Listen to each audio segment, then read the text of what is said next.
I'm Natasha, and in today's episode, we're going to practice listening and improve your writing skills.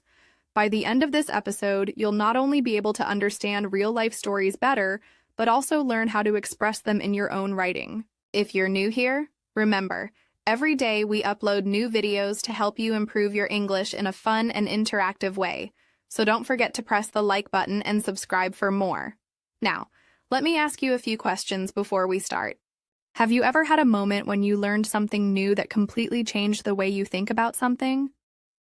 Maybe you were in a conversation with someone, and they said something that made you rethink your point of view. How did that make you feel? Or have you ever had a situation where you needed to make a quick decision and you weren't sure what to do? How did you handle that? Well, today I'm going to tell you a couple of stories that might help you understand the power of making decisions in real-life situations. I'll also use some examples from my own experiences, and I want you to listen carefully because at the end, I'll ask you a few questions to test how well you understood everything. Let me start with a story about a time when I had to make a big decision. A few years ago, I was traveling with my husband, David, in a small town. We didn't know anyone there, and we were exploring the local area. One evening, we stumbled upon a small restaurant that looked cozy, but there was a problem. The menu was entirely in a language we didn't speak. David and I were a bit nervous because we weren't sure what to order. The waiter, who was very friendly, noticed we were struggling and offered to help. He didn't speak much English, but we managed to communicate through simple gestures and a few words we knew in the local language. It was a fun experience, and we ended up having one of the best meals of our trip. That moment taught me something really important. Sometimes making the best decision doesn't require knowing everything. It's about being brave enough to take action. In another story, I remember a situation at work. I was talking to my colleague Sarah about a project that we had been working on for weeks. We had hit a big problem and were not sure how to proceed. At that point, I realized I could either keep asking questions and getting more confused, or I could just make a choice and move forward. So I decided to take a risk and suggested a solution. Surprisingly, it worked. It was a reminder that sometimes you need to trust your instincts and take the leap, even when you're not 100% sure. Now, I want to ask you to think about the last time you had to make a quick decision. How did you feel in that moment? Were you confident, or did you hesitate? Keep those thoughts in mind, because later on, I'll ask you to reflect on how you might have reacted differently in each situation. One afternoon, I visited my friend Daniel. He lives in a quiet neighborhood, and we often talk about daily life and family. That day, something interesting happened. Daniel had just returned from the local library, and he was really excited. He told me that while reading a book on home gardening, he learned how to grow vegetables in small spaces. He didn't have a big garden, just a small balcony, but he was already growing tomatoes and carrots in pots. I was surprised. I always thought you needed a big backyard for that. Daniel explained that with the right soil, sunlight, and some patience, anyone could grow food at home. He even gave me a small plant to take home. That small gift made me curious, so I started learning more about home gardening myself. Now, I have 3 pots of green vegetables outside my window, and I check them every morning. That visit to Daniel's house changed how I see small spaces. It showed me that learning something new doesn't always come from big lessons. It can come from simple conversations. Let's take another example.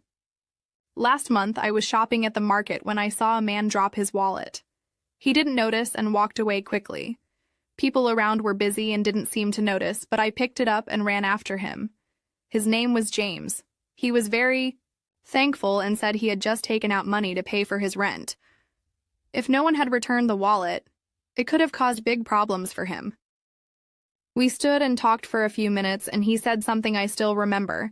He said, "Kindness is rare these days, and I'll never forget what you did."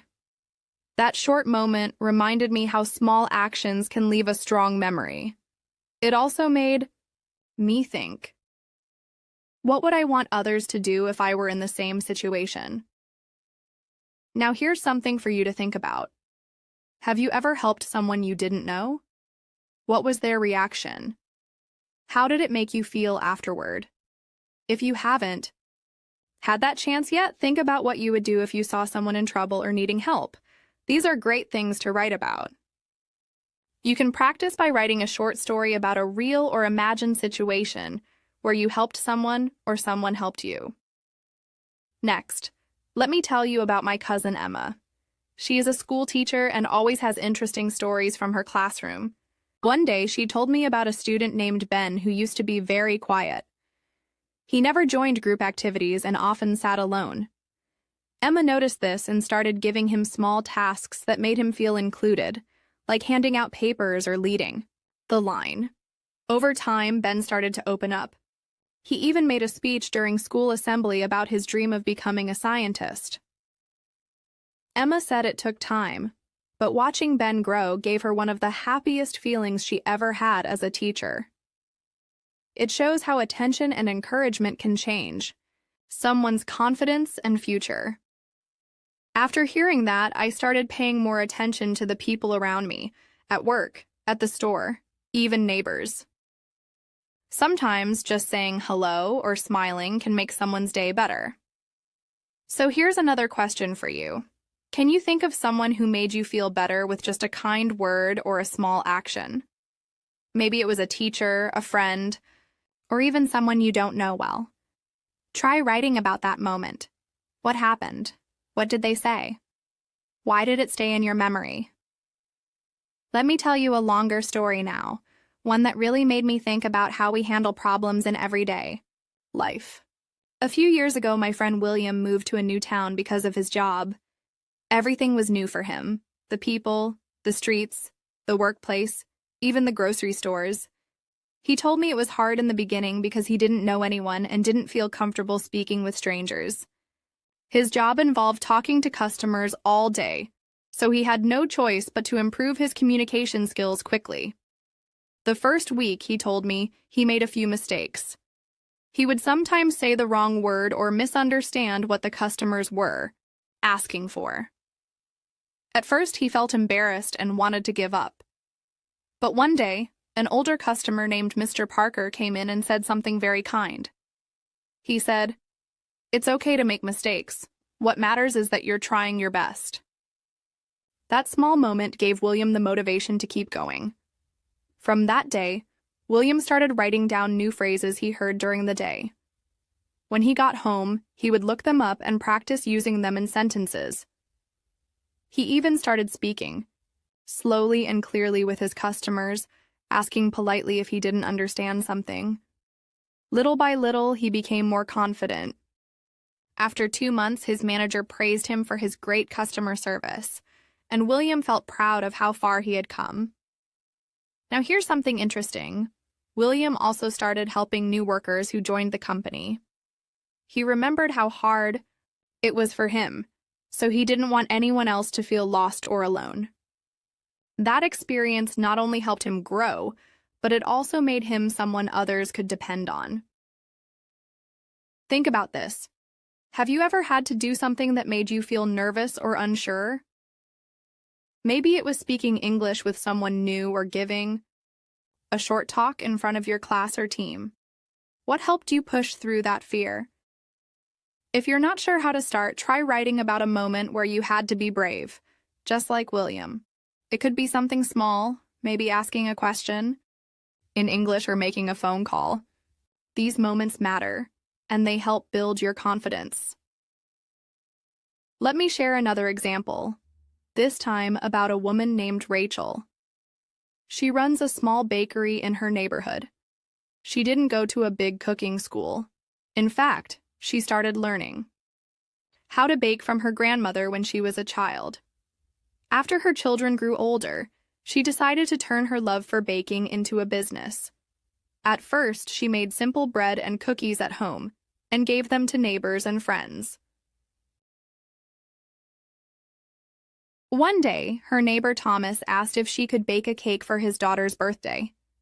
Rachel said yes, even though she had never made a big cake before. She spent the whole night trying different designs, reading baking instructions, and testing the icing. The next day, she delivered the cake with shaking hands, worried that it wouldn't be good enough.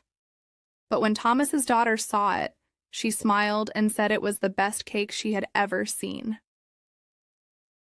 That moment gave Rachel the courage to open a small shop.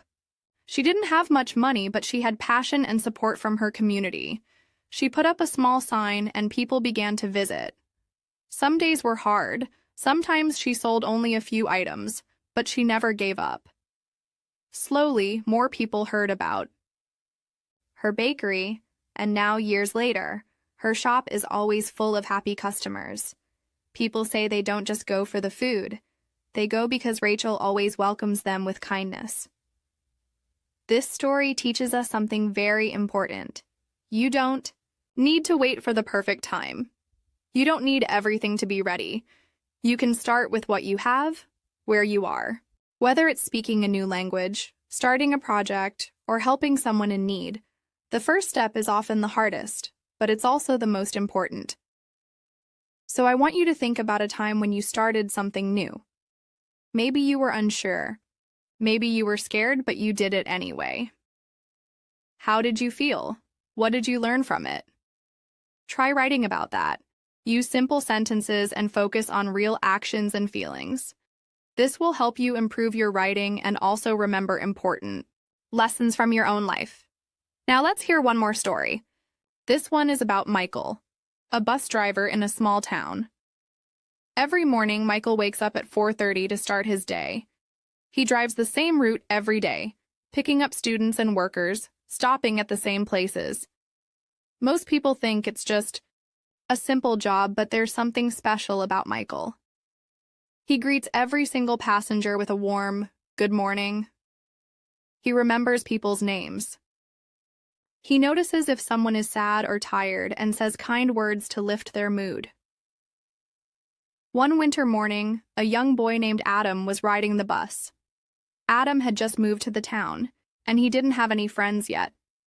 He sat alone, looking out the window. Michael noticed and said, "You're new, aren't you? Don't worry, soon you'll know everyone here." Adam smiled, and that small moment made his day better. Over the next few weeks, Michael kept talking to him, and one day he introduced Adam to another boy named Ethan. They became best friends. Later, Adam told his parents that it was the bus driver who made him feel welcome in a new place. His parents were so touched that they wrote a thank you letter to Michael.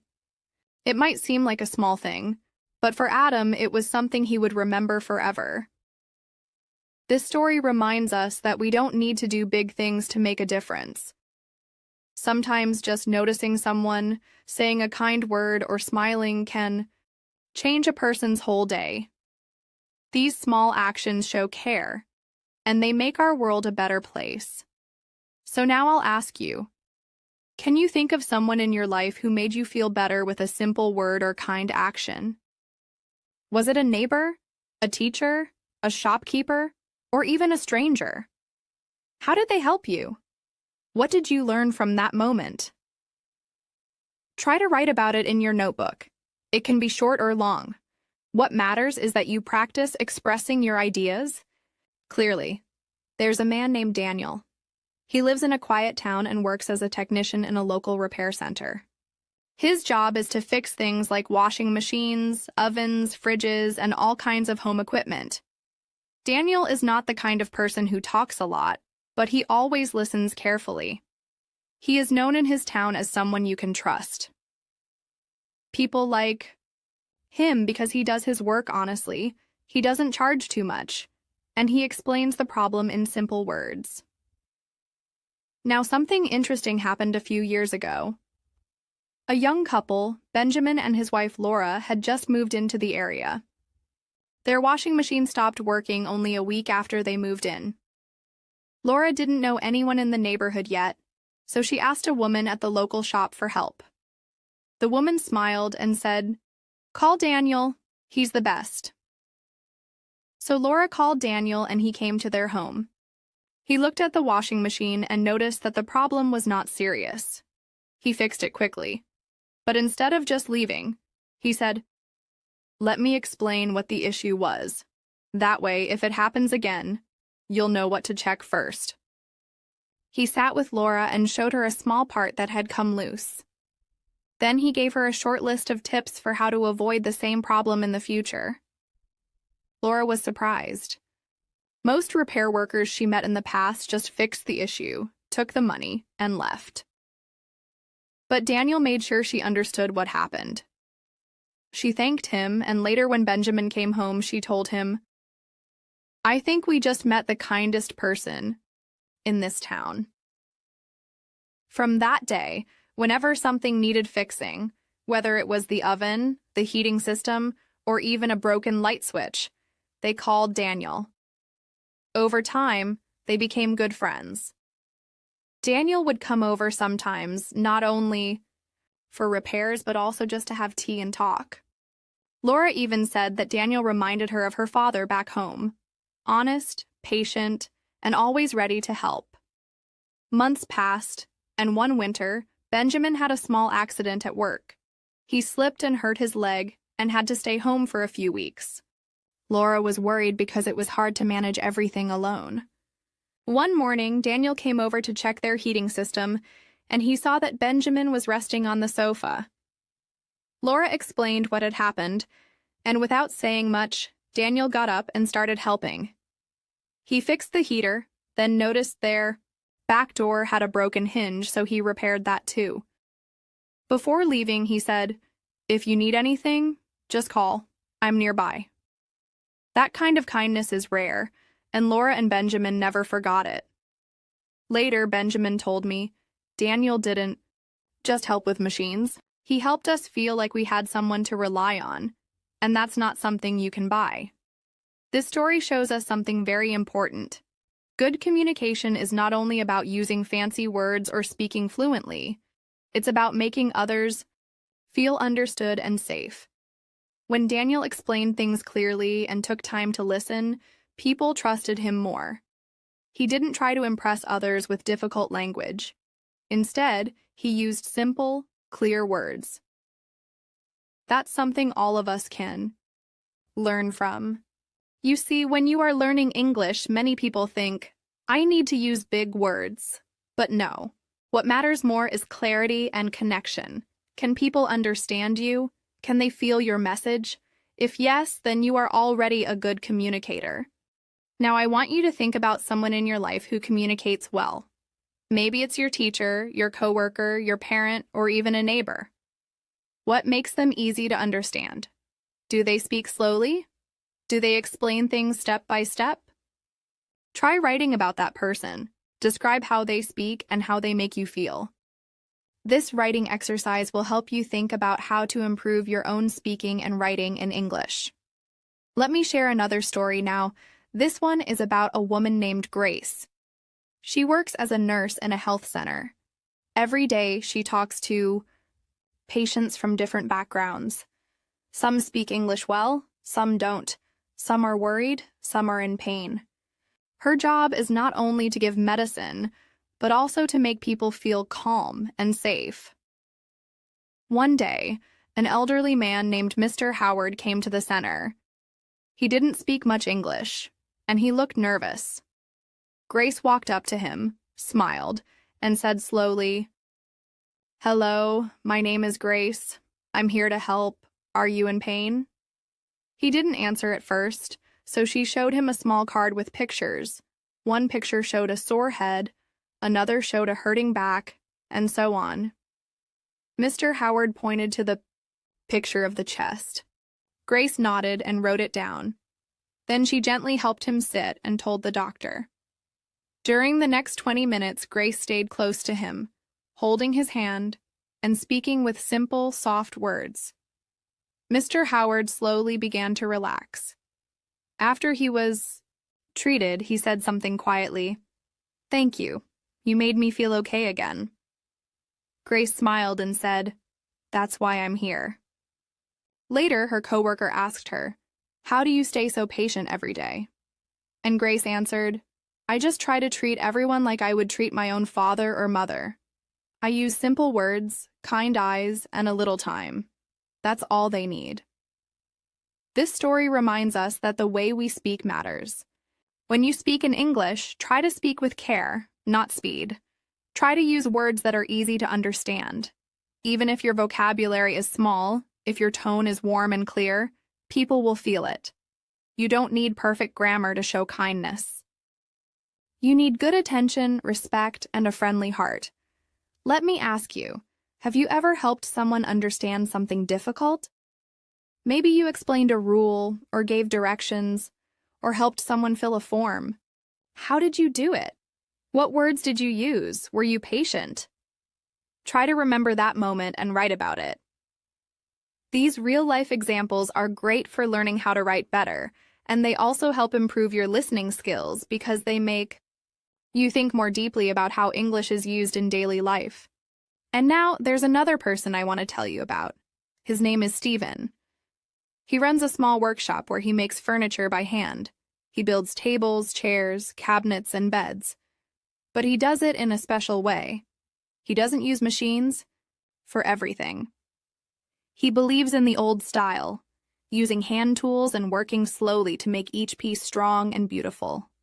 Meet a man named David. David works as a carpenter in a small town. He builds everything from kitchen cabinets to outdoor furniture, and his business has been around for many years. David is known for his great attention to detail. He takes his time with every project, making sure each piece of wood fits perfectly.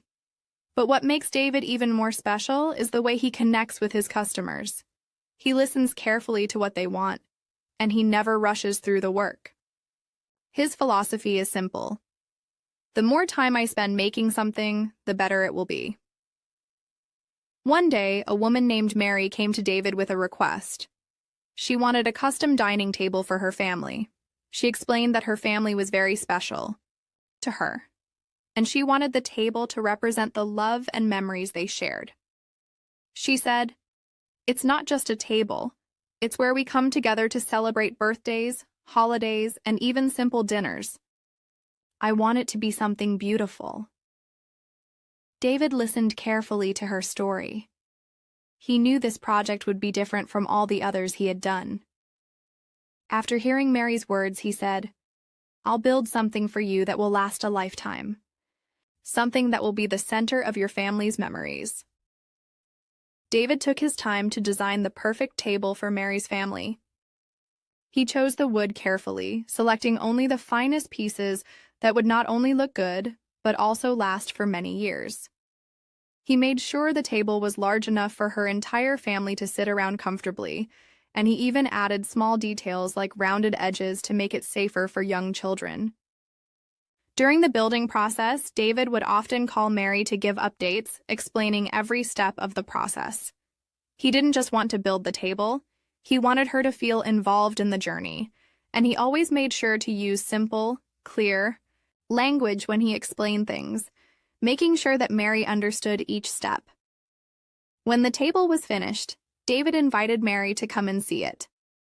When she walked into his workshop, she couldn't believe her eyes. The table was more beautiful than she had ever imagined. It was everything she had hoped for and more. As she ran her hands over the smooth surface, she felt the love and care David had put into every detail. Mary said, "I will treasure this table forever. It will always remind me of the family I love so much and the care you put into making it. Thank you for listening to me and understanding what I wanted." This story teaches us an important lesson. When we communicate with care and listen deeply, we can make a real difference in someone's life. David didn't just build a table, he built something that held meaning and connection for Mary's family.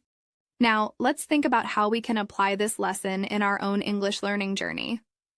When you speak or write in English, try to connect with the other person's feelings. It's not always about using complex words or phrases, it's about sharing what's in your heart and being clear in your communication. Think about how you can make your English sound more personal and caring. Whether it's a conversation with a friend, a customer at work, or even an email to a teacher, showing that you care through your words can have a lasting impact. Let me share another story that shows the power of communication and kindness. There's a man named George who owns a small bakery in a busy part of town. He is famous for his delicious pastries and cakes. Every morning, the smell of freshly baked bread fills the streets, and customers come from all over to buy his goods. But what sets George's bakery apart from the others is his personal touch. Every time a customer walks in, George greets them with a warm smile and a friendly, "Good morning." He doesn't just want to sell bread and cakes. He wants his customers to feel happy when they visit. One day, a young couple named Emma and Jack walked into the bakery. They had just moved to the area and were looking for a place to get their morning coffee and breakfast. They had heard about George's bakery from a friend and decided to try it. When they walked in, George noticed they looked a little lost. They weren't sure what to order, and they were looking at the menu with confusion. George smiled and said, "Let me help you. What do you like to eat for breakfast? Do you prefer something sweet or savory?" Emma smiled back and said, "I'm not sure. What's your most popular item?" George took the time to explain a few of his best-selling items. He said, "Our chocolate croissants are made fresh every morning. But if you're in the mood for something light, our fruit scones are perfect with a cup of tea." He even made sure to describe the taste and texture so that Emma and Jack could picture it in their minds. After talking to them for a while, George made his recommendation. "I think you'll love our cinnamon rolls. They're soft, sweet, and just the right amount of cinnamon." He smiled as he handed them 2 warm cinnamon rolls and said, "Let me know what you think." The couple sat down by the window, enjoying their breakfast. Emma and Jack were so impressed by not only the food, but also the way George had taken the time to explain everything. They felt like they had been treated like friends, not just customers. As they left, Emma said, "We'll be back tomorrow. This is the best breakfast we've had in a long time." This story shows us the importance of customer service and communication in everyday life. George didn't just sell pastries, he made a connection with his customers by speaking to them in a friendly and clear way. He made sure they understood what they were ordering and helped them feel at home. So, what can we learn from this? In your English learning, it's important to be patient and take your time when you speak. Don't rush through your words. Explain things slowly and clearly, just like George did with Emma and Jack. This will help you connect better with the person you're speaking to. In fact, a lot of times people won't remember the exact words you used, but they will remember how you made them feel. Did they feel welcomed? Did they feel understood? This is especially important in your writing as well.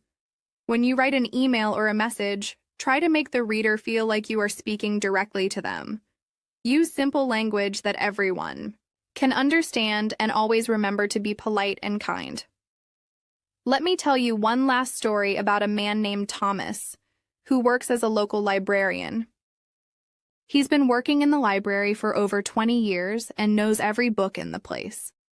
Thomas loves helping people find what they need. He believes that reading opens up the world and helps people understand each other.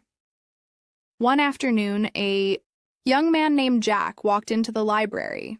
He was a new student in town and needed to find some books for his English class. But Jack wasn't sure where to start. He had only been learning English for a few months, and he was still feeling a little unsure about what books would help him. Thomas noticed Jack looking around the shelves, so he walked over and said, "Hello there, I'm Thomas. How can I help you today?" Jack explained that he was looking for books to improve his English, but wasn't sure which ones were best. Thomas smiled and said, "No problem. Let me show you some books that are perfect for beginners. They're simple to read and will help you practice your English every day." Thomas took the time to explain why each book was a good choice. He recommended some easy readers and showed Jack a few books with pictures to make it easier for him to understand the words. Jack was so grateful for the help. He said, "Thank you, Thomas. I was feeling a little lost, but now I feel more confident." As Jack left the library, Thomas smiled and thought to himself, "It's not just about giving people books, it's about giving them the tools they need to learn." This story reminds us that it's not only about the words we say, but also about how we make people feel. Just like Thomas took the time to help Jack, we can take the time to explain things clearly when speaking or writing in English. By doing so, we build stronger connections and help others feel more confident. What's important here is that communication is a two-way street. When we speak with clarity and care, we make it easier for others to understand us. And when we listen carefully to others, we help them feel heard and respected. Now, I want you to think about a time when someone helped you understand something better. Maybe it was a teacher explaining a difficult topic, or a friend showing you how to do something. How did that person make you feel? By the end of the session, Alice's face lit up with understanding. She had gone from feeling lost to feeling confident. She said, "I get it now. It's not so hard once you explain it like that." Simon smiled and said, "I'm glad to hear that." Remember, it's not about being perfect right away. It's about practicing and not giving up. The next day, Alice came into class with a big smile on her face. When she answered a question about fractions correctly, her classmates looked at her with surprise. Alice felt proud of herself, and so did Simon. He knew that sometimes it's not about knowing the answer immediately, but about having the patience to keep trying.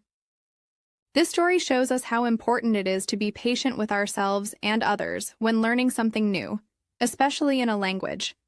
Just like Alice needed a bit more time to understand fractions, sometimes it takes a little extra time to learn new words, phrases, or even grammar points in English. It's important not to rush. Give yourself time to practice, and don't be afraid to ask questions if you're not sure about something. Now think about your own English learning journey. Are there areas where you feel a bit lost or confused? Maybe you struggle with certain grammar rules, or you're not sure how to use new vocabulary.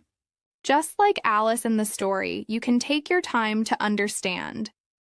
It's okay to feel confused sometimes. The key is not to give up. The more you practice, the more confident you'll become. Let's move on to another story. This one is about a man named Thomas who works as a chef in a busy restaurant. Thomas is known for his cooking skills and his ability to manage the kitchen, even during the busiest hours. But there's one thing that sets Thomas apart from other chefs. He believes that communication is just as important as cooking. One day, a young woman named Claire started working in Thomas's restaurant as a server. Claire had just moved to the city and was new to the restaurant business. On her first day, she was nervous and unsure of what to do. She didn't know the menu very well and was afraid of making mistakes. As Claire took her first orders, she found herself struggling to remember the different dishes. She wanted to make a good impression, but she kept mixing up the names of the dishes and forgetting the special requests from customers. After a while, Claire began to feel overwhelmed and frustrated. She was worried that Thomas would be disappointed in her. But when Thomas saw how stressed Claire was, he walked over to her and said, "Claire, don't worry, you're doing fine. It takes time to learn all the dishes and the menu. Let's go over everything together so you feel more confident." Thomas spent some time with Claire, walking her through the menu and explaining the details of each dish. He showed her how to remember the key ingredients and how to communicate clearly with the kitchen staff. Thomas also gave Claire a little tip that helped her remember the special requests from customers.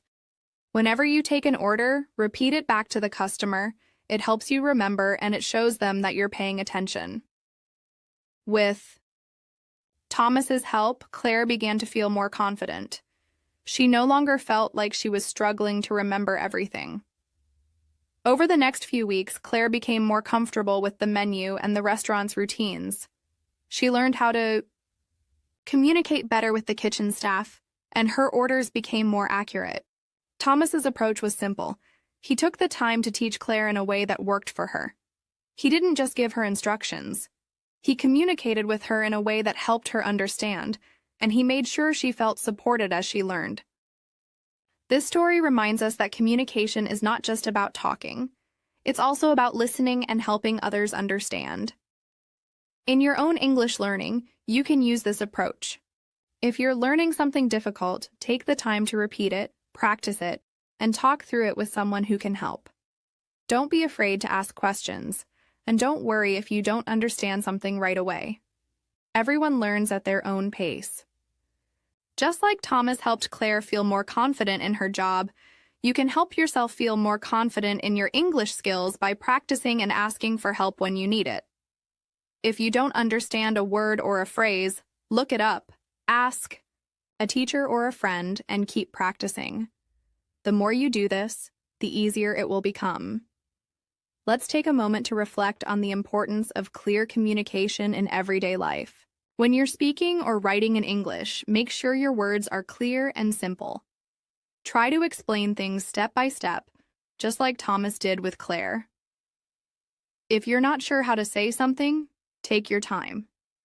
It's better to be slow and clear than to rush and risk making mistakes. Remember that when you're learning English, it's okay to make mistakes. It's all part of the process. Even native speakers make mistakes sometimes.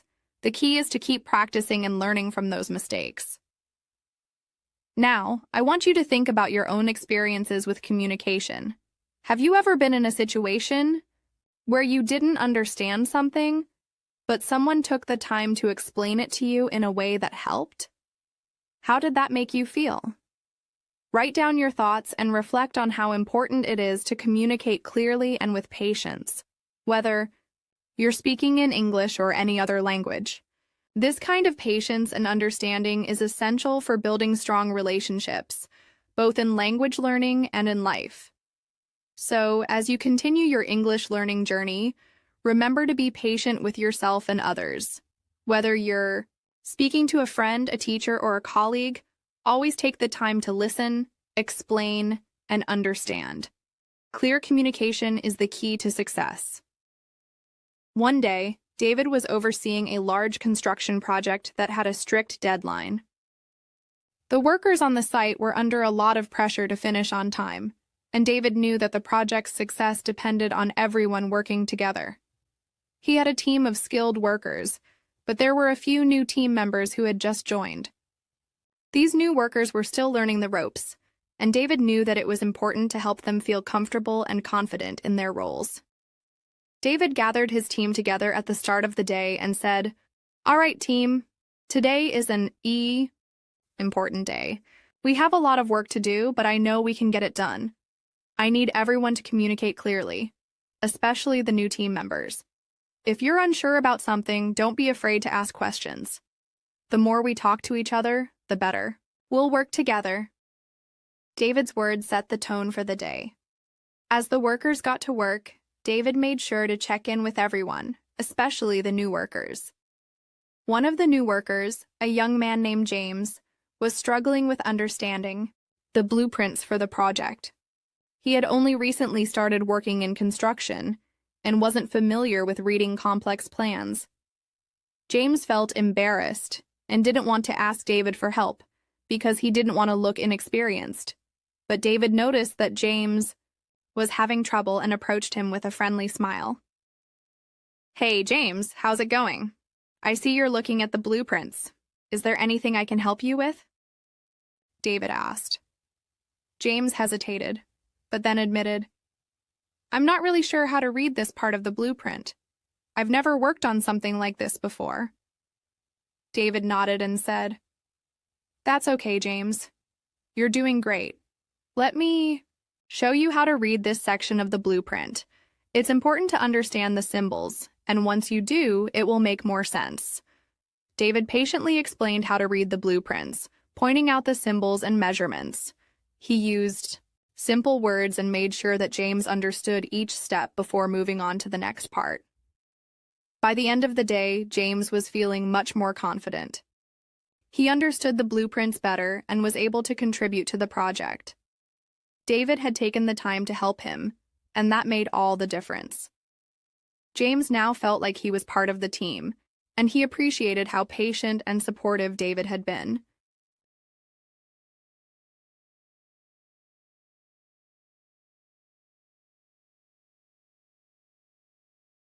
The next day, as the project moved forward, David continued to encourage open communication among the team. He made sure that everyone, including the new workers, felt comfortable asking questions and sharing ideas. David believed that the best way to succeed was by working together and learning from each other. He also knew that good communication wasn't just about talking, it was about listening and being patient with one another. This story is a great example of how important it is to create an environment where people feel comfortable asking questions and learning. In your English learning journey, you may sometimes feel like you don't understand something or you're unsure about how to use a certain phrase. Just like James in the story, you might hesitate to ask for help because you don't want to, feel like you're not doing well. But remember, it's okay to ask questions. It's okay to make mistakes. The key is to keep learning and practicing. David's approach to teaching James about the blueprints can be applied to your English learning as well. When you don't understand something, break it down into smaller parts. Ask for help if you need it, and take your time to really understand each part before moving on. By doing this, you'll gain more confidence in your abilities and improve your skills. Now, let's look at another story, this time about a woman named Elizabeth, who works as a manager in a busy office. Elizabeth is responsible for overseeing several projects and coordinating a team of employees. She has always been known for her ability to handle stress and stay organized, but what really sets her apart is her communication skills. She believes that clear and open communication is the key to creating a positive and productive work environment. One day, Elizabeth's team was working on a large presentation for a client. The deadline was fast approaching, and there were many tasks to be completed. Elizabeth knew that it was important to stay focused, but she also knew that the team needed to work together to meet the deadline. She gathered her team together and said, "All right, everyone, we have a big task ahead of us. We need to stay organized, communicate clearly, and work together. If you have any questions or need help with anything, don't hesitate to ask." Elizabeth made sure to check in with her team members throughout the day. She noticed that one of her team members, a man named Michael, was struggling with his part of the presentation. Michael had been assigned to create a report, but he was unsure of how to present the data in a way that would make sense to the client. He was worried that he wouldn't be able to complete his part on time. Elizabeth noticed that Michael was looking stressed and approached him. "Michael, how's it going? Is there anything I can help you with?" she asked. Michael admitted, "I'm not sure how to present the data. I don't want to make any mistakes." Elizabeth smiled and said, "It's okay, Michael. I've been in your shoes before. Let's go over the data together and I'll show you how to organize it in a way that's easy to understand. The key is to keep it simple and clear." Elizabeth took the time to help Michael organize the data, explaining how to create graphs and charts that would make the information more accessible to the client. She also gave him tips on how to present the information in a confident and clear way. With Elizabeth's help, Michael was able to complete his part of the presentation on time, and the team successfully delivered the presentation to the client. The client was impressed with the team's work, and Elizabeth was proud of how everyone had worked together to meet the deadline. She knew that clear communication was the reason for their success. If Michael hadn't felt comfortable asking for help, or if Elizabeth hadn't taken the time to explain things clearly, the team might not have been able to finish the project on time. This story reminds us that whether you're working on a team project at work, studying for an exam, or practicing your English, communication is essential. When you don't understand something or feel unsure, don't hesitate to ask for help. Whether it's a teacher, a friend, or a colleague, there's always someone who can help you understand better. Just like Michael needed help organizing his data, You may sometimes need help understanding grammar rules, pronunciation, or vocabulary. It's okay to ask for help, and it's important to take your time to understand things thoroughly. The more you practice, the more confident you'll become. Let's talk about another story now, one that's about understanding the value of teamwork. This one involves a man named James, who works in a customer service center. James had been working at the center for several years, but he had recently been promoted to a management position. He was now responsible for overseeing a team of customer service representatives who helped clients with questions and issues. James knew that communication was the key to success in customer service. He believed that every customer deserved to be treated with respect and patience, but he also knew that it was important to ensure that his team members were supported and confident in their roles. One day, a difficult situation arose when a customer called in with a complaint. The customer was upset because their order had been delayed, and they were demanding a refund. James's team member, Rachel, was handling the call, but she was having trouble calming the customer down. She was feeling overwhelmed and didn't know how to handle the situation. James noticed that Rachel was struggling and decided to step in. He walked over to her desk and said, "Rachel, do you need some help with this customer?" Rachel nodded and said, "I'm not sure what to say. They're really angry." James smiled and said, "It's okay, Rachel. Let me show you how to handle this. First, let's listen carefully to the customer's concerns. Then, we can explain the situation calmly and offer a solution." James sat down with Rachel and listened to the customer's complaint. He helped Rachel stay calm and focused, and together they were able to explain the situation clearly to the customer. James also offered a solution that satisfied the customer, and the call ended on a positive note. Rachel thanked James for his help. "I was so nervous, but you made it easier. I feel more confident now." James smiled and said, "That's what teamwork is all about. We're all here to support each other." This story highlights how important it is to communicate clearly and support each other, especially in difficult situations. Whether you're working in customer service, studying English, or collaborating with others, teamwork and communication are essential for success. Now, think about a time when you needed support or when someone helped you understand something better. How did that make you feel? Take a moment to reflect on how important it is to work together, ask for help when you need it, and communicate clearly to solve problems. As you continue practicing English, remember that Let's continue, and now I want to share more real-life stories that will help you understand English better and also teach you how people use language in everyday situations.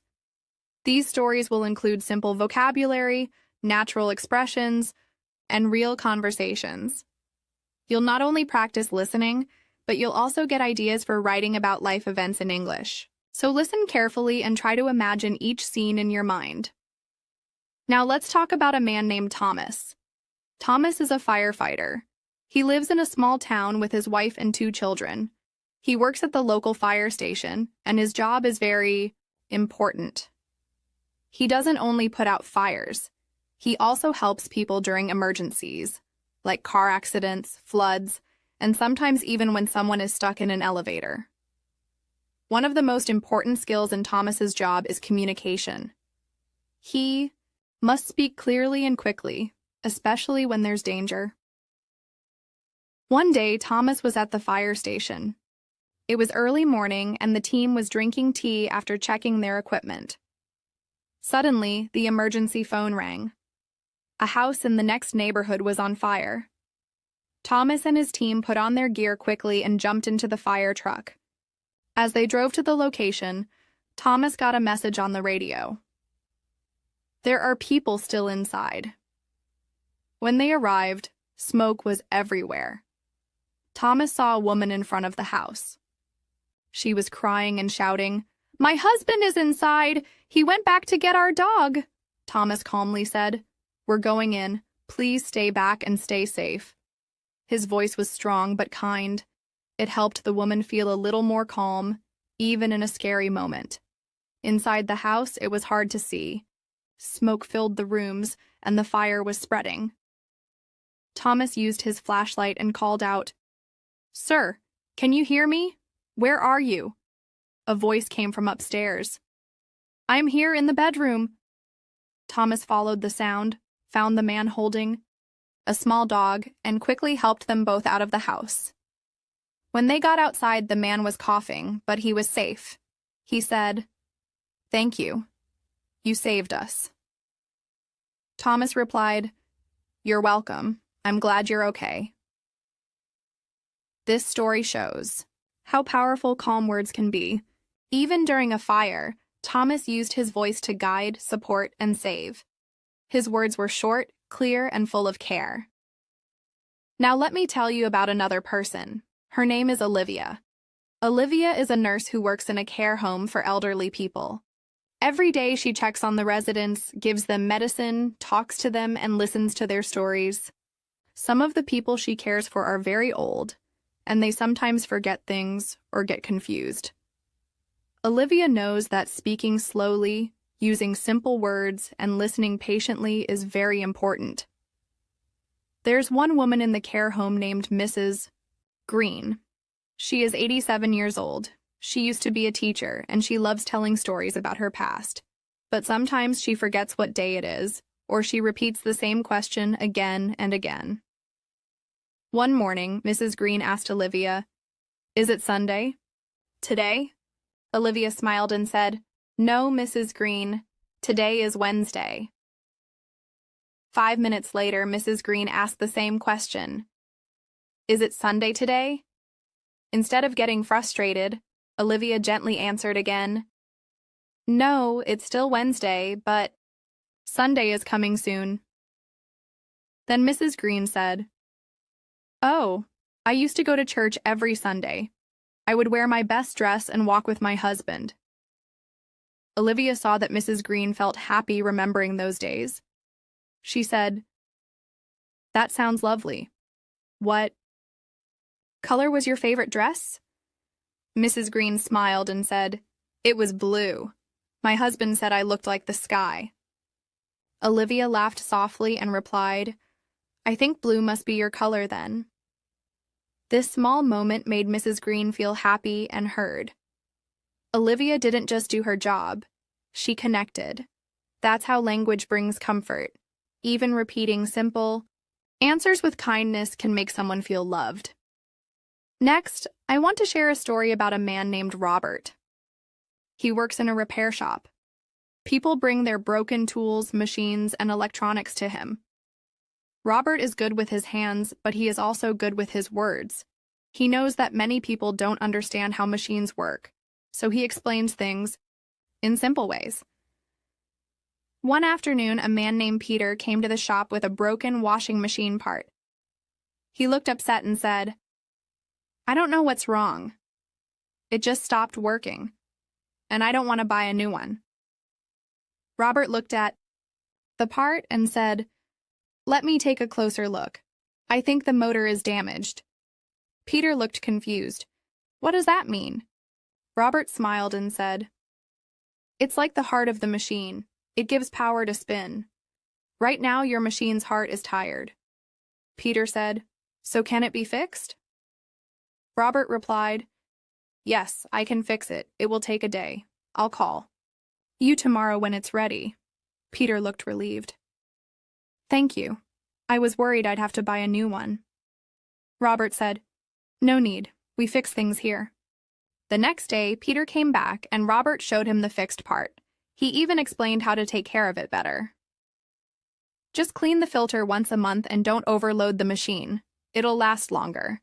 Peter said, "Thank you for explaining everything so clearly." Robert replied, "That's what I'm here for. Simple language, real care. That's what makes a conversation strong." Let's go to another story. This time, it's about a woman named Claire who works as a librarian. She helps people find books, use computers, and study for exams. One day, a man named David walked into the library.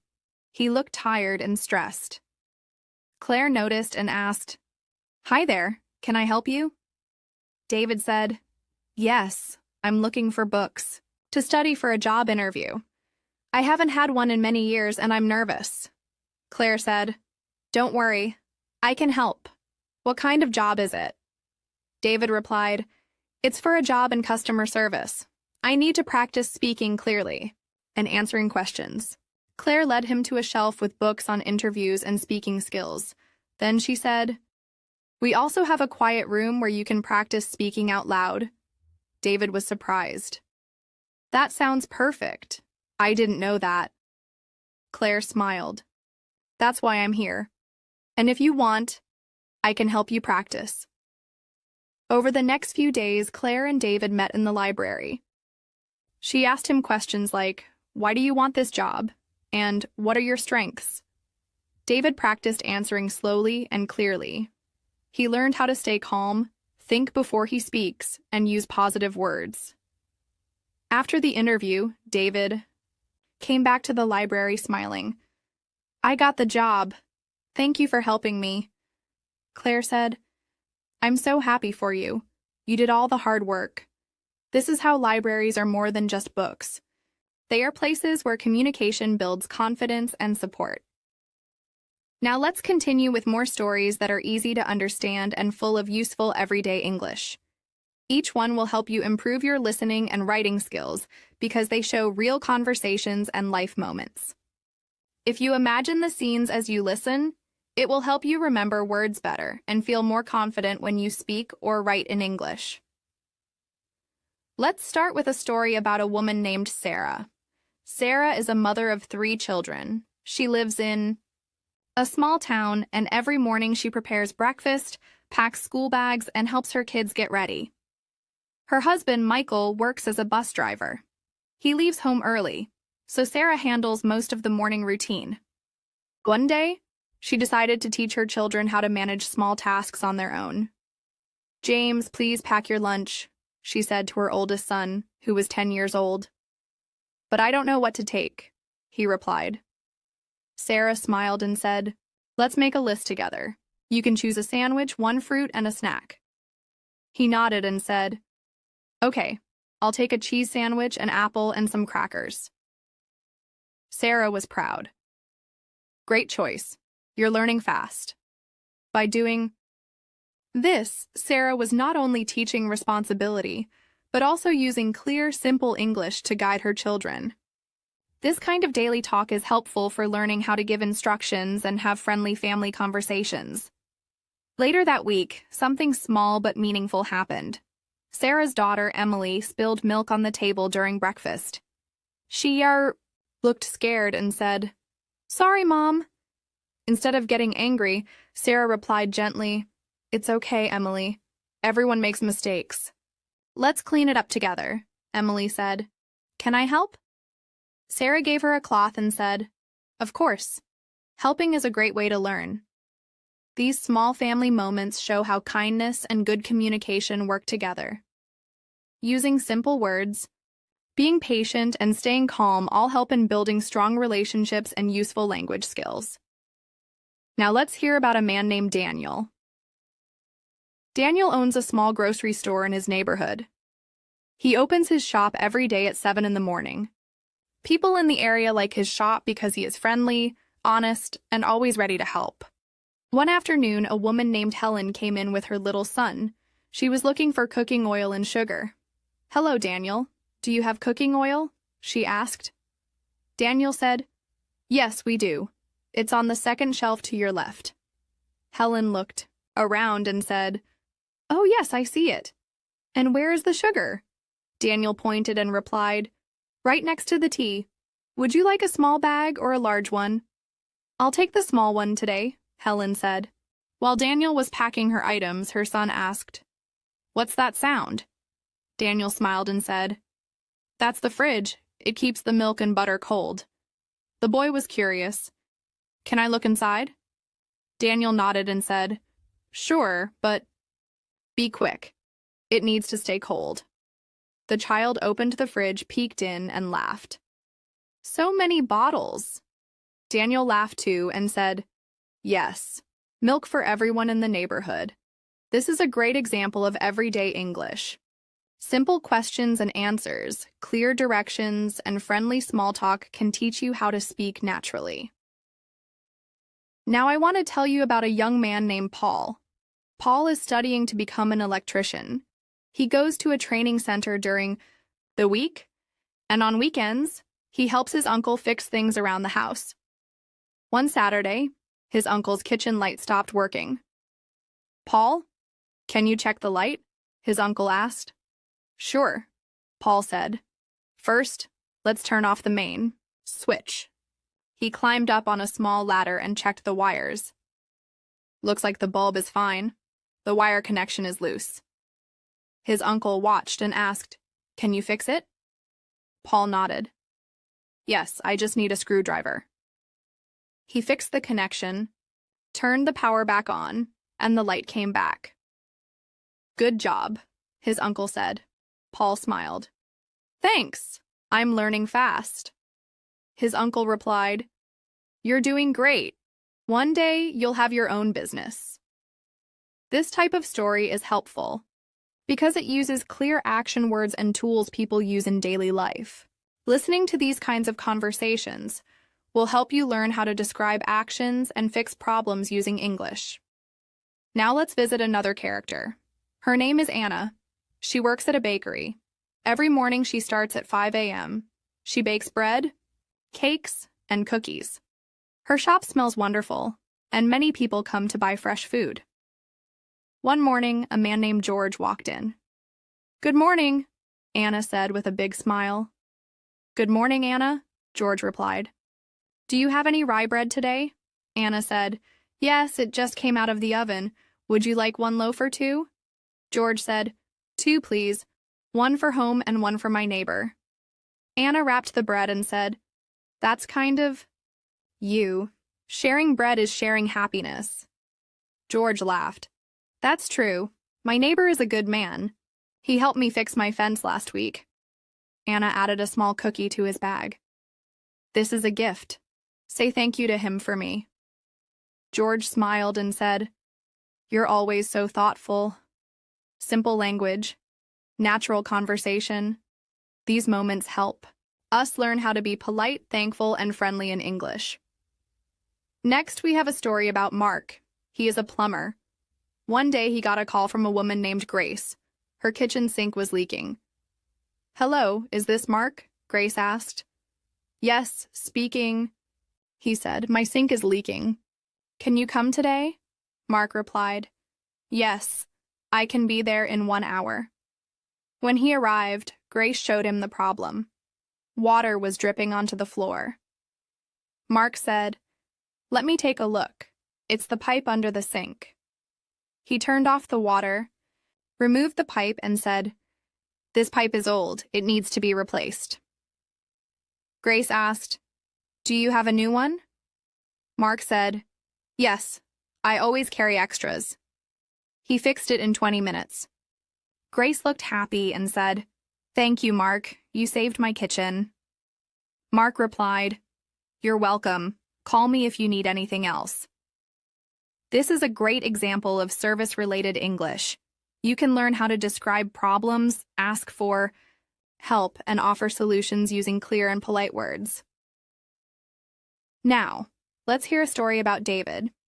David works in an office, and he usually starts his day at 9 in the morning.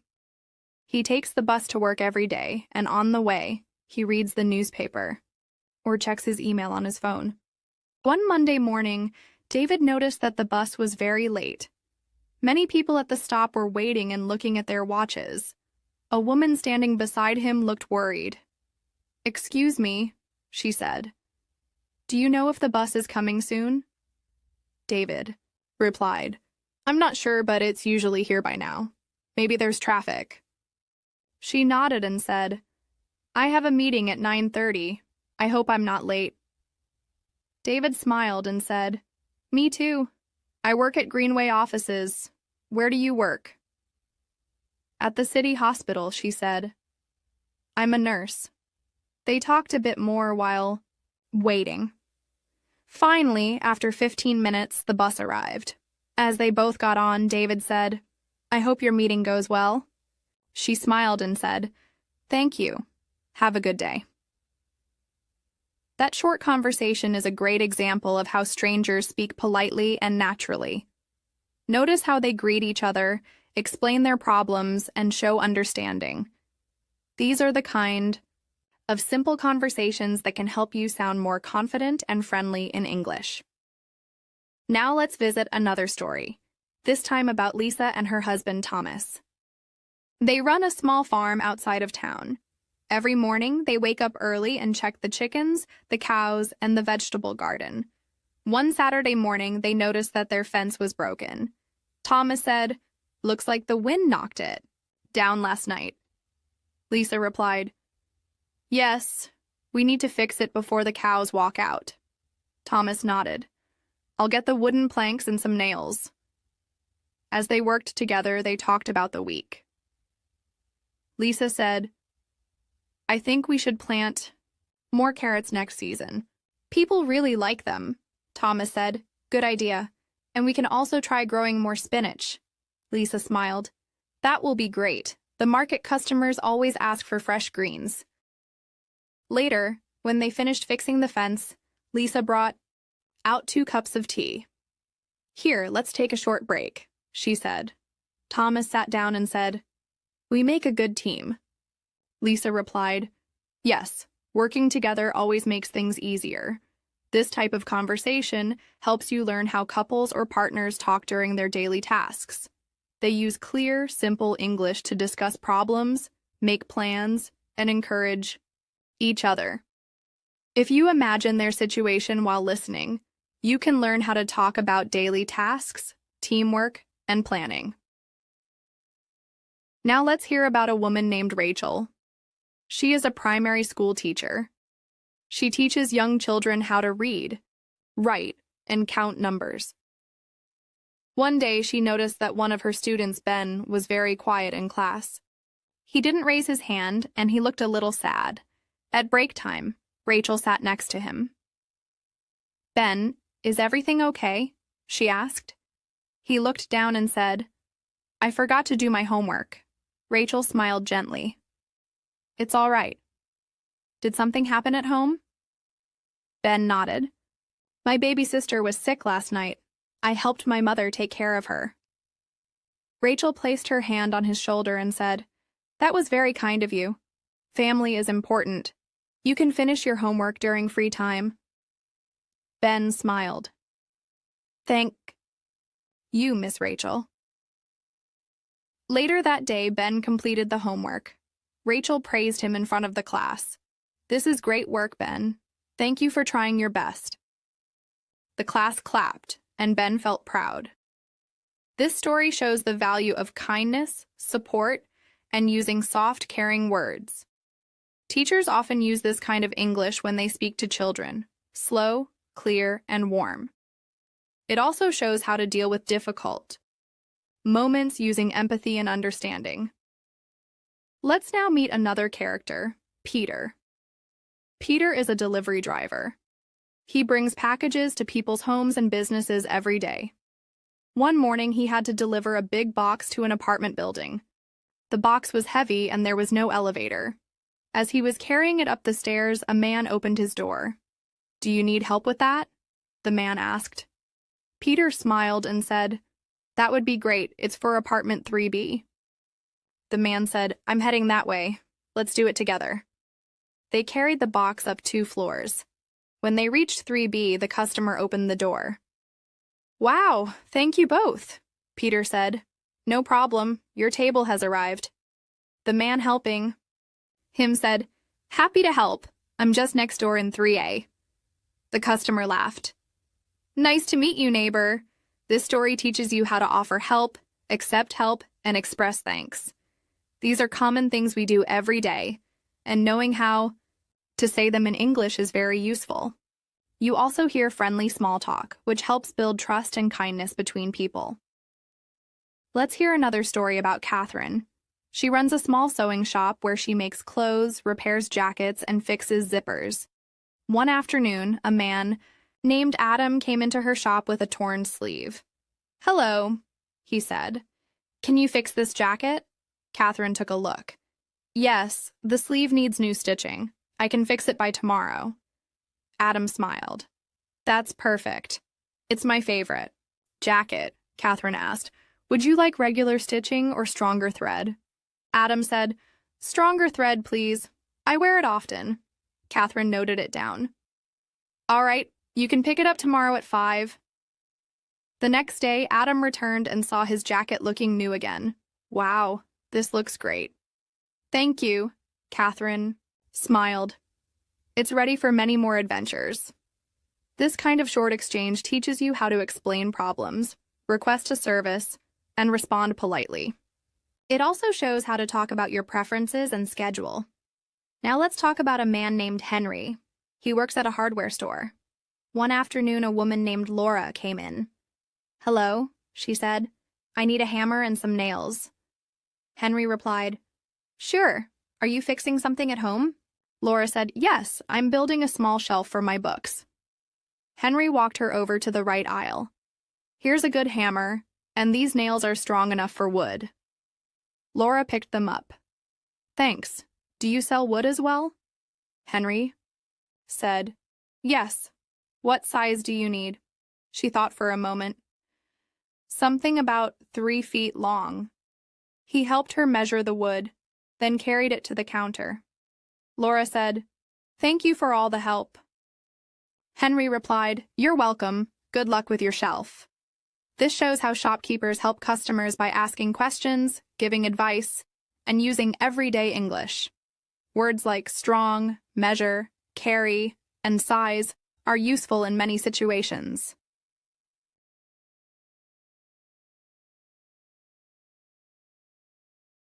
Let's continue with even more stories to help you improve your listening and writing skills. These everyday conversations will teach you useful phrases and help you sound more natural in your daily interactions. By listening to these stories, you'll pick up on how English speakers handle different situations, whether they're asking for directions, giving advice, or simply making small talk. As always, make sure to listen carefully, and you'll notice how these phrases can be used in real life. Now let's hear a story about a man named James. James is a gardener who works for a small landscaping company. One day, he was trimming the hedges in a backyard when the homeowner, Mrs. Thompson, came out to check on him. "Good morning, James," she said, smiling. "How's the garden looking?" James stood up, wiping his hands on his pants. "It's looking great, Mrs. Thompson. The flowers are blooming nicely, and I've just trimmed the hedges." Mrs. Thompson walked closer and said, "I love how the roses are growing. What kind of fertilizer did you use this time?" James explained. "I used a mix of compost and organic fertilizer. It works well for most plants." Mrs. Thompson nodded. "I'll have to get some of that for my other plants. Thanks for the tip."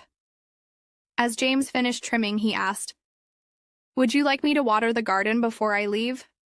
She smiled and said, "That would be wonderful.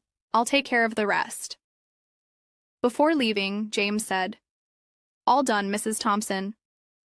"The garden is in great shape," she replied. "Thank you, James. I'm really happy with the results." This conversation is a great example of how people talk when they're working together or offering services.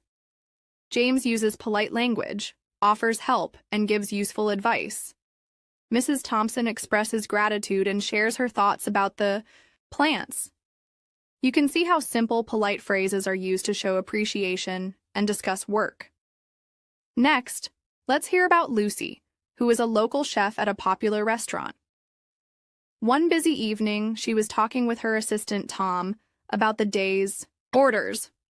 "Tom, how are we doing with the orders?" Lucy asked while checking the kitchen. "We're almost ready," Tom replied. "Just need to finish the pasta for table 12 and then we're good." Lucy nodded. "Great. Make sure the sauce is rich and smooth. It's the highlight of the dish." Tom smiled. I know. It's my specialty." Just then, a customer came up to the counter and asked, "Excuse me, could I speak to the chef?" Lucy walked over with a friendly smile. "That's me. How can I help you?" the customer said. "I just wanted to say the food was amazing. The pasta was delicious and the sauce was perfect." Lucy beamed.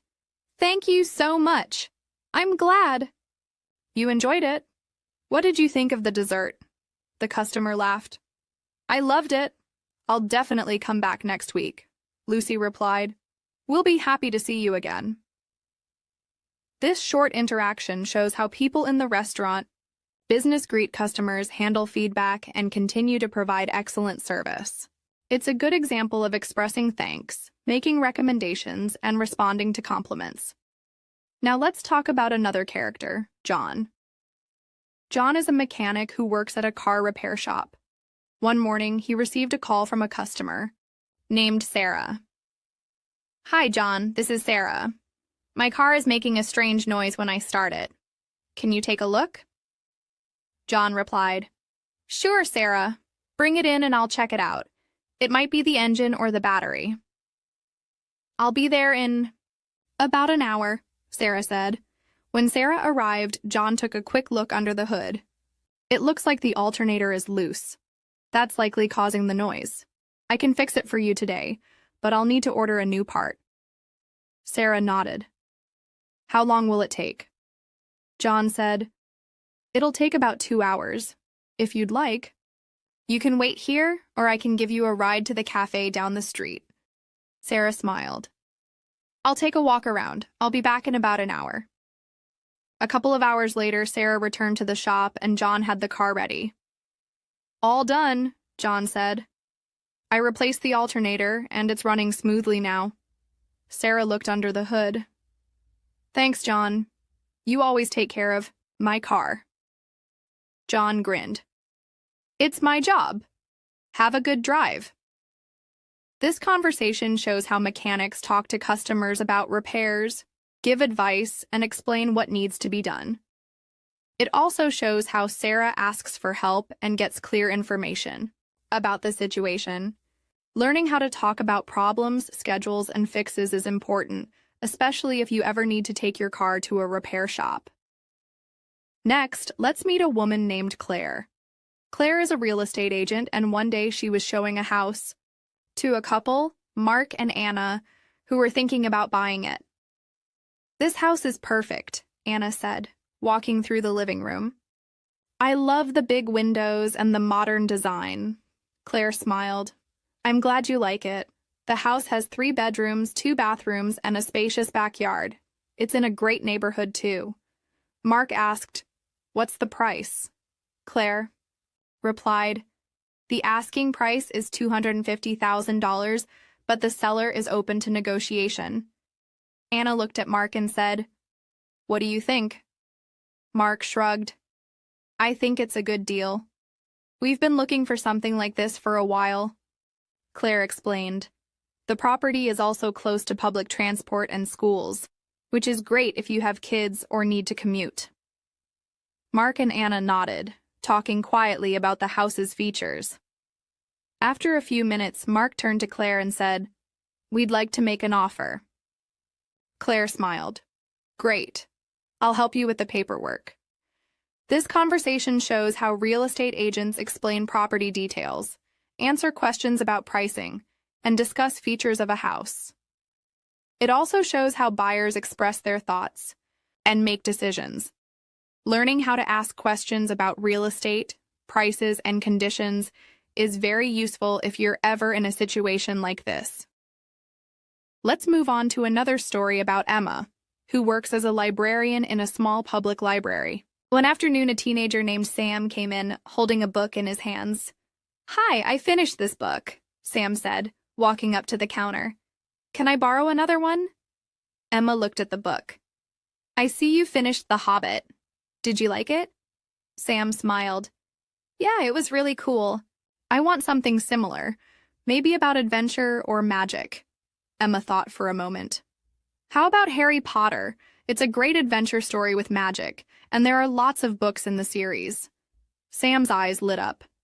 "Yeah, I've heard of it. I'll take the first book. Emma typed it into the system. Okay, it's due in 2 weeks. Enjoy reading. Sam thanked her and walked away with his new book. This story shows how librarians assist customers by suggesting books and answering questions. It also demonstrates how people talk about their interests, ask for recommendations, and check out materials. It's useful English for everyday situations at the library. Finally, let's hear a story about another couple, Mark and Lily, who run a small cafe in the city center. They are always busy serving customers, preparing coffee, and managing the shop. One morning, Mark was busy cleaning the counters when a regular customer, Jack, came in.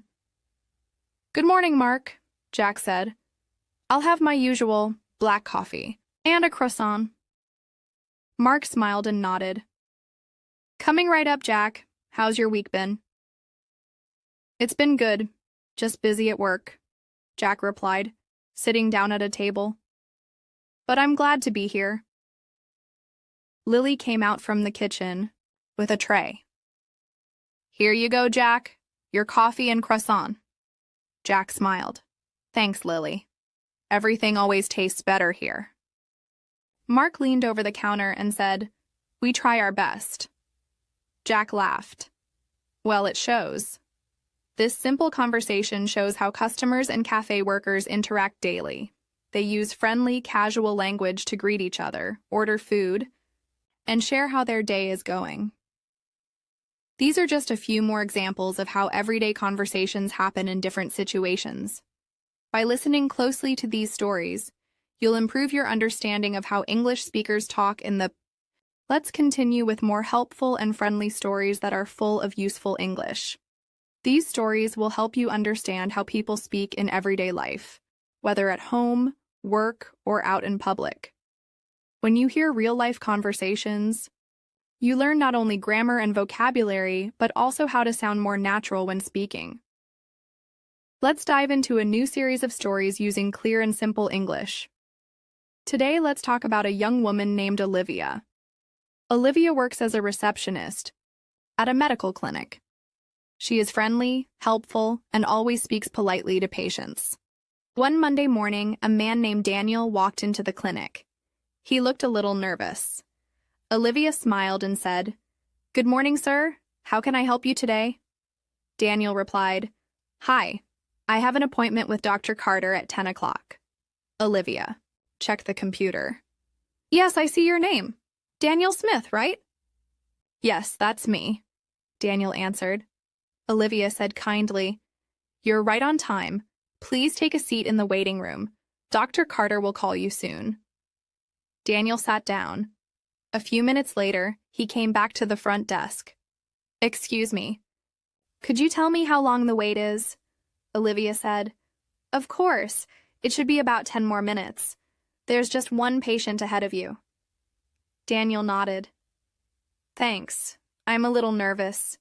It's my first time here." Olivia smiled warmly. "Don't worry, Dr. Carter is very nice. She'll take good care of you." After a short wait, Dr. Carter came into the waiting room. "Mr. Smith?" she called. Daniel stood up and said, "That's me." Dr. Carter said, "Come with me, please. We'll go to the examination room." Later, after the appointment, Daniel came back to the desk to schedule a follow-up. Olivia asked, "Would you like to come back next week or the week after?" Daniel replied, "Next week is better for me." Olivia smiled again. "Okay, I've booked your next appointment for next Tuesday at 10 a.m. Daniel thanked her and said, "You've been very helpful." Olivia said, "It's my pleasure. Have a great day." This story shows how people talk in professional settings like a clinic. Notice how Olivia speaks clearly and uses polite words like "please," "of course," and "you're welcome." These are useful phrases for many everyday situations. Now let's visit a new place, a school. This time we'll follow a young boy named Ethan and his teacher, Mr. Green. One morning, Ethan came into class holding a small notebook. Mr. Green looked up and smiled. "Good morning, Ethan. Did you finish your homework?" Ethan looked worried. I did most of it, but I didn't understand the last question. Mr. Green said, That's okay. Let's look at it together after class. Ethan looked relieved. Thanks, Mr. Green. Later that day, after all the students left, Mr. Green sat with Ethan at his desk. He said, Okay, let's look at question number 5. Can you read it to me? Ethan read, If Jane has 4 apples and gives away 2, how many does she have left, Mr. Green asked. What do you think the answer is? Ethan thought for a moment. Is it 2? Mr. Green smiled. Yes, that's right. You got it. Ethan smiled too. I wasn't sure, but now I understand. Mr. Green said, You did a good job. Next time, just ask if you need help. Ethan said, I will. Thank you, Mr. Green. This simple classroom conversation shows how teachers and students talk when learning something new. The teacher is patient and helpful, and the student learns how to ask questions when he doesn't understand. These phrases are helpful for anyone in a school or learning environment. Next, let's hear about Sophie. Sophie works at a grocery store. She's in charge of helping customers find what they need. One afternoon, an older man named Mr. Wilson came into the store holding a shopping list. Sophie saw him looking around and said, Hello, sir. Can I help you find something? Mr. Wilson said, Yes, I'm looking for flour and cooking oil. I want to bake something. Sophie said, Sure. The flour is in aisle 3 and the cooking oil is just 2 rows over in aisle 5. Mr. Wilson smiled. Thank you, young lady. I don't come here often, so I get confused. Sophie walked with him and said, No problem at all. I'll take you there. They walked down the aisle together. Sophie pointed and said, Here is the flour, and just ahead is the oil. Mr. Wilson picked up what he needed and said, Thank you, you've been very kind. Sophie smiled. It's my job. Let me know if you need anything else. Mr. Wilson nodded. Actually, where are the eggs? Sophie said, Right at the back of the store near the dairy section. I'll show you. This story shows how store employees help customers. Phrases like, Can I help you and let me show you are very useful when offering assistance. The customer also uses polite language like, Thank you, and you've been very kind. These are great phrases for shopping situations. Now, let's go to a different place, a park. In this story, we'll meet a woman named Grace. Grace likes to go jogging in the park every morning. One day, while she was jogging, she saw a boy sitting alone on a bench, looking upset. Grace slowed down and walked over. Hi there, she said gently. Are you okay? The boy looked up. I think I lost my dog, Grace asked. Oh no. What's your dog's name? Her name is Bella, the boy said. She's small and brown. She ran away when I dropped her leash. Grace looked around. Let's look together. Where did you last see her? The boy pointed. Over there near the big tree. Grace said, Okay, I'll walk that way and call her name. You stay here in case she comes back. The boy said, Thank you. Grace walked for a few minutes calling, Bella, Bella. Suddenly she saw a small brown dog near the pond. Bella, she called again, and the dog ran toward her. Grace picked up the leash and brought Bella back to the boy. The boy stood up with a big smile. You found her! Thank you so much, Grace said. I'm glad she's safe. Always be careful with the leash, okay? The boy nodded. I will. Thank you again. This story shows kindness and how to talk about problems and solutions. Grace used helpful words like, Let's look together, and Where did you last see her? These are good phrases when helping someone in trouble. Let's go now to a small post office where a woman named Rachel works. One day, a man named Adam came in holding a box. Good afternoon, Rachel said with a smile. How can I help you today? Adam said. I need to send this package to my sister in Chicago. Rachel said, "No problem. Let me check the weight." She placed the box on the scale and typed in some numbers. "This package weighs 2 kilograms," she said. "Would you like standard shipping or express?" Adam asked, "What's the difference?" Rachel explained, "Standard takes 5 to 7 days. Express takes 2 days but costs more." Adam said, "Let's go with standard." Rachel smiled. "Okay, that will be $8. Do you need a receipt?" Adam said, "Yes, please." Rachel handed him the receipt. "Your package should arrive next week." Adam said, "Thank you for your help." Rachel replied, "You're welcome. Have a great day." This conversation is useful when you're at the post office. You learn how to talk about shipping, asking questions, and choosing between options. It also teaches polite ways to make requests and thank someone. I hope you enjoyed these real-life stories and found them useful for improving your English listening and speaking skills.